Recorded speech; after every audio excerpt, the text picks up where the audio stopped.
দীর্ঘ প্রতীক্ষার অবসান হতে চলেছে বুধবার। প্রাথমিক শিক্ষক নিয়োগে অনিয়ম নিয়ে বহুল চর্চিত ৩২,০০০ চাকরি সংক্রান্ত মামলার রায়দান আজ দুপুর ২টোর জন্য নির্ধারিত। বিচারপতি তপব্রত চক্রবর্তী ও বিচারপতি ঋতব্রত কুমার মিত্রের ডিভিশন বেঞ্চে শুনানি শেষ হয়েছিল গত ১২ই নভেম্বর, তবে রায় সংরক্ষিত ছিল। রায় ঘোষণার আগে আজ সকাল ১১টা থেকেই কলকাতা হাইকোর্ট এলাকা জুড়ে মোতায়েন করা হয়েছে অতিরিক্ত নিরাপত্তা।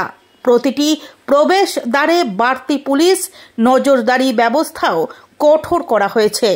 সূত্র অনুযায়ী নিরাপত্তার দায়িত্বে থাকছেন কলকাতা পুলিশের একজন এসি পদমর্যাদার অফিসার। এই রায়কে কেন্দ্র করে যাতে কোনো অপ্রীতিকর পরিস্থিতি না তৈরি হয় সেজন্য আগে ভাগেই কড়া প্রস্তুতি নিয়েছে প্রশাসন।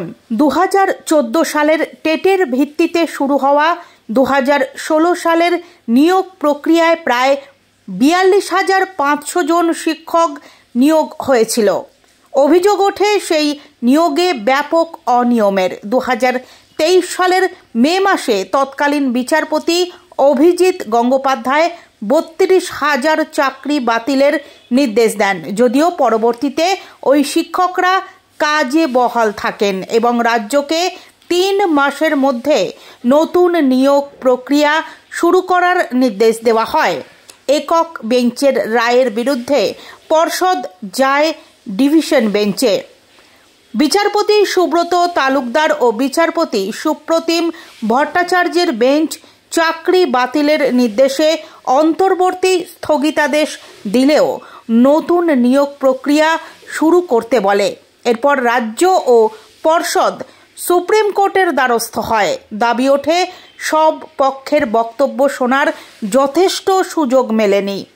শীর্ষ আদালত মামলাটি হাইকোর্টে ফেরত পাঠিয়ে ডিভিশন বেঞ্চকে আবার শুনানির নির্দেশ দেয়। সব পক্ষের যুক্তি তর্ক শেষ হওয়ার পর অবশেষে আজ রায় ঘোষণা হতে চলেছে। এই রায় নির্ধারণ করবে ৩২,০০০ চাকরি প্রার্থীর ভবিষ্যৎ।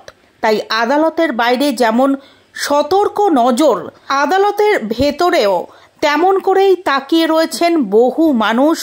রায় কোন পথে গড়ায় সেই দিকেই এখন সবার দৃষ্টি।